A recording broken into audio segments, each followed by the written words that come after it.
It's big no untuk bekerja secara ilegal. Jadi harus sesuai dengan prosedurnya.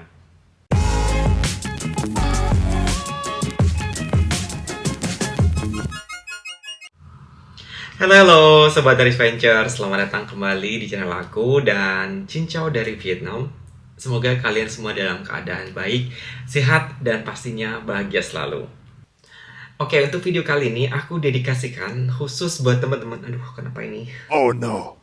Khusus buat teman-teman yang memang ada rencana untuk bekerja di Vietnam atau bahkan saat ini sedang dalam proses pengurusan dokumen. So, aku saranin buat teman-teman silahkan tonton video ini sampai akhir biar tidak ketinggalan informasinya. Negara Vietnam adalah salah satu negara ASEAN yang memang sudah terbentuk bergabung dalam Masyarakat Ekonomi ASEAN atau MEA. Nah, itu kenapa baik itu dari orang Vietnam keluar untuk bekerja di negara ASEAN lainnya ataupun sebaliknya, negara Vietnam juga bisa menerima tenaga kerja dari negara-negara ASEAN lainnya. Karena memang sudah ada perjanjian khusus seperti itu. Itu kenapa persaingan sekarang itu lebih ketat ya, Oh karena no. kita udah bisa meng-hire atau mendatangkan tenaga kerja dari negara-negara ASEAN. Nah, itu kesempatan yang bagus sih buat kita kalau memang ada rencana untuk keluar, kerja keluar gitu kan. Karena kalau kerja di luar itu kan banyak banget benefitnya menurut aku. Kalau kalian memang ada kesempatan, I think it's good opportunity. So first of all, pertama-tama kita sedikit cerita atau aku sedikit brief ya, maksudnya kenapa kerja di Vietnam dalam artian kan kita tahu ya, kalau misalkan kita kerja di luar negeri itu paling nggak um, kerja ke Jepang, and then Korea atau sekali yang jauh gitu kan. Nah, kenapa di Vietnam? Nah, ini untuk pengalaman aku pribadi, kenapa aku pilih di Vietnam? Karena ya memang job opportunity-ku tuh ada di Vietnam gitu kan. And then alasan yang lain itu adalah untuk living cost di Vietnam itu cukup bisa dibilang rendah. Maksudnya murah, sorry bukan rendah sih, tapi murah. Dalam artian begini, dengan benefit yang kita dapat, salary yang kita dapat, dengan expenses atau pengeluaran itu bisa dibilang cukup apa ya, cukup low dalam artian kita bisa saving more untuk tinggal di Vietnam compare dengan biaya hidup tinggal di luar gitu kan, kayak misalkan di Singapura, kemudian negara-negara yang lain. I believe Vietnam is aku yakin pengeluaran biaya untuk tinggal di Vietnam itu jauh lebih rendah dibanding dengan negara yang lain. Karena aku juga pernah bekerja di Qatar, itu living cost quite high. Nah, itu yang alasan mendasari aku kerja di Vietnam. Dan teman-teman mungkin kalau mengikuti berita ya, untuk perkembangan ekonomi di Vietnam itu saat ini sedang berkembang dengan pesat. Nanti akan aku bahas beberapa, aku sharing kira-kira job opportunity apa aja yang tersedia di negara Vietnam. Nanti ada di sesi belakangan ya. Tapi ini sedikit brief dulu. Oke, jadi itu main reasonnya kenapa aku kerja di Vietnam. Oke, setelah tadi brief tentang reason atau alasan kenapa kerja di Vietnam, kenapa kita harus considering mempertimbangkan untuk bekerja di Vietnam. Sekarang kita bahas, kita kira job opportunity apa aja yang tersedia di Vietnam. Seperti kita ketahui bahwa saat ini Vietnam itu perekonomiannya, pertumbuhannya tuh cukup bagus ya. Nah, terutama di sektor properti dan tourism. Nah, saya bekerja di bidang di sektor pariwisata, jadi akan aku share sedikit tentang sektor pariwisata ini lebih dalam. Jadi di Vietnam ini mereka sedang benar-benar gencar untuk pembangunan pariwisatanya mereka hampir di setiap wilayah. Katakanlah dulu mungkin kalau orang tahu Vietnam itu Halong Bay, Hanoi Halong Bay atau Ho Chi Minh. But now sekarang itu orang lebih mengenal Vietnam jauh lebih, tidak hanya sekedar Ho Chi Minh dan Halong Bay. Di sini kita sedang lagi booming untuk pariwisata di Kota Da Nang. di mana di Kota Danang ini ada ikonnya adalah Bana Hills, jembatan tangan itu loh, kalau misalkan teman-teman sempat lihat.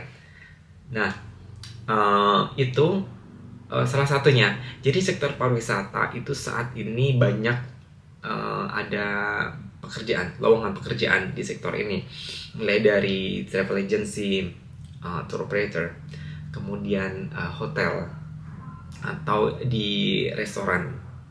Tapi perlu dicatat bahwa tidak semua posisi bisa diisi oleh orang-orang dari warga negara Indonesia. Jadi khusus level manager up. Jadi untuk posisi manager up itu baru bisa diisi oleh warga negara dari Indonesia atau negara ASEAN, negara-negara ASEAN. Sementara untuk level di bawahnya itu, kayak misalkan supervisor atau staff, itu hanya bisa diisi oleh khusus orang Vietnam gitu. Jadi tidak bisa diisi oleh foreigner. Oh no. And then kemudian yang tidak kalah itu adalah di sektor IT dan education. Di pendidikan itu adalah guru, teacher.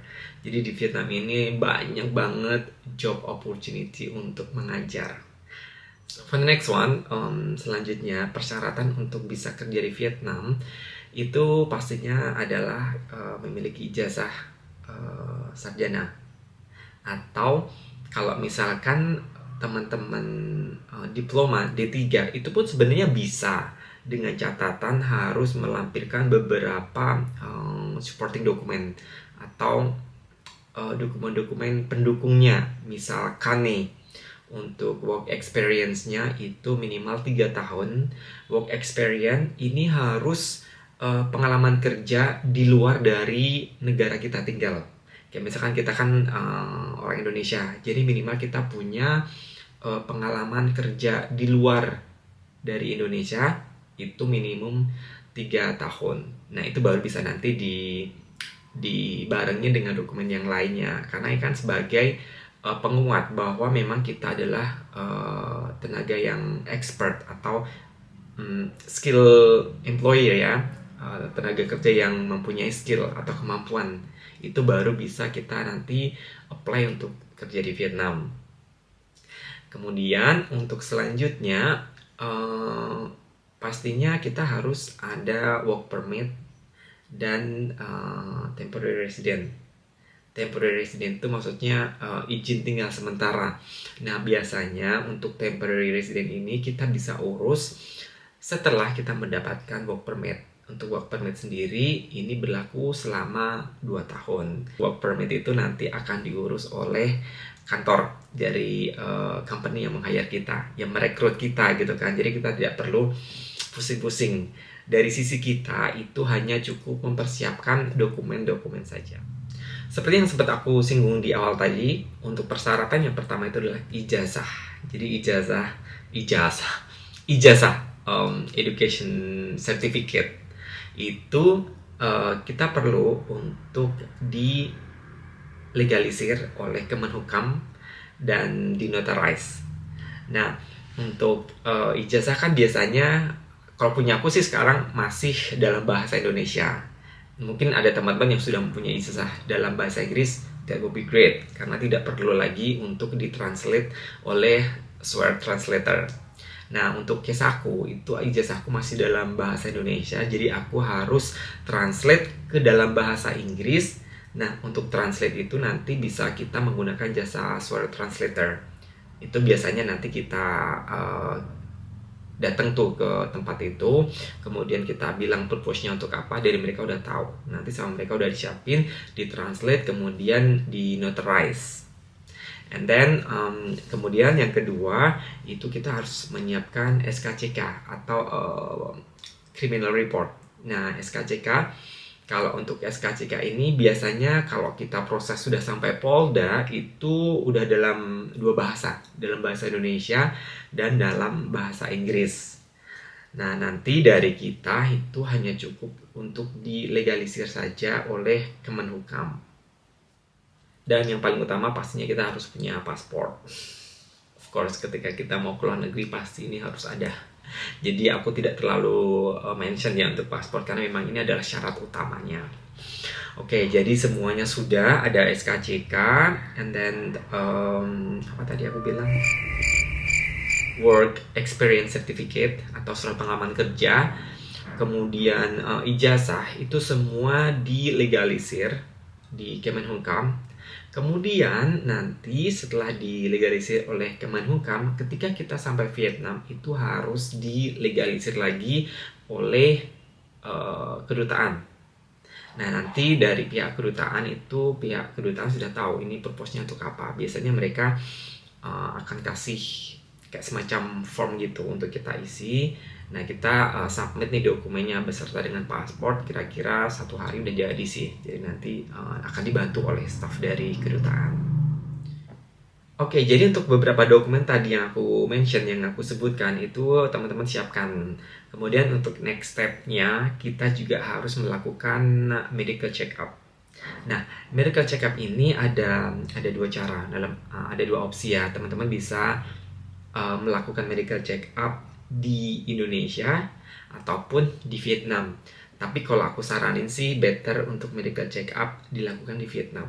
Kenapa? Karena kalau kita lakukan di Vietnam itu less hassle. Maksudnya tidak lebih gampang lah, dalam artian begini, karena kalau kita medical check up di Indonesia otomatis kita harus ke rumah sakit yang memang bisa ditunjuk untuk dipakai di Vietnam. Kemudian nanti takutnya nih ternyata rumah sakit tersebut tidak eligible oleh negara Vietnam, kita harus melakukan medical lagi di Vietnam. Jadi kan double kerja. Jadi better sih medicalnya di Vietnam aja. Nah, untuk medical ini nanti dari company itu udah assign kita ke rumah sakit mana. Nah, saran aku lebih baik kalau teman-teman itu membawa teman orang Vietnam, local person ya, local people. Karena gini, agak ribet sih aku bilang, pengalaman aku pribadi untuk masuk ke medical check up ini banyak banget tahapannya. Form-formnya pun dalam bahasa Vietnam. Ada beberapa ya hospital yang memang international hospital, but it's quite pricey menurut aku ya. Karena aku medical check up itu sekitar 1 juta Vietnam dong. Tapi kalau kita lakukan di international hospital itu bisa sampai 2,5. Jadi bisa dibilang double sih. Lalu ada sedikit tips sebelum kita akhiri. Aku ada tips nih kalau misalkan teman-teman mau kerja di Vietnam. Biasanya, tapi ini berdasarkan pengalaman pribadi sih. Perusahaan atau company yang akan meng-hire kita itu biasanya mereka akan dalam proses dealing atau negosiasi gaji itu biasanya mereka akan menawarkan gaji dalam local currency. Tapi kalau aku pribadi, aku saranin teman-teman nego untuk mendapatkan gaji in US dollar. Kenapa? Karena saat ini kan kondisi perekonomian global itu sedang tidak baik-baik saja. Nah, untuk currency Vietnam sendiri itu up and down-nya itu cukup intens. Dalam artian bisa saja nih gajinya nanti Vietnam dong saat ini mungkin bagus currency-nya, but we never know. Maksudnya kita tidak pernah tahu ke depannya ternyata currency-nya anjlok. Jadi apa yang kita dapatkan itu tidak sesuai dengan yang di awal.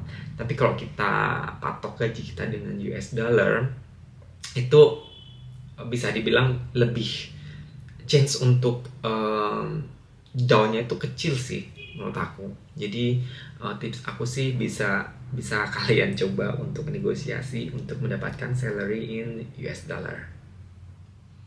Oke, that's all teman-teman. Mudah-mudahan informasi tadi bisa membantu dan bermanfaat buat teman-teman.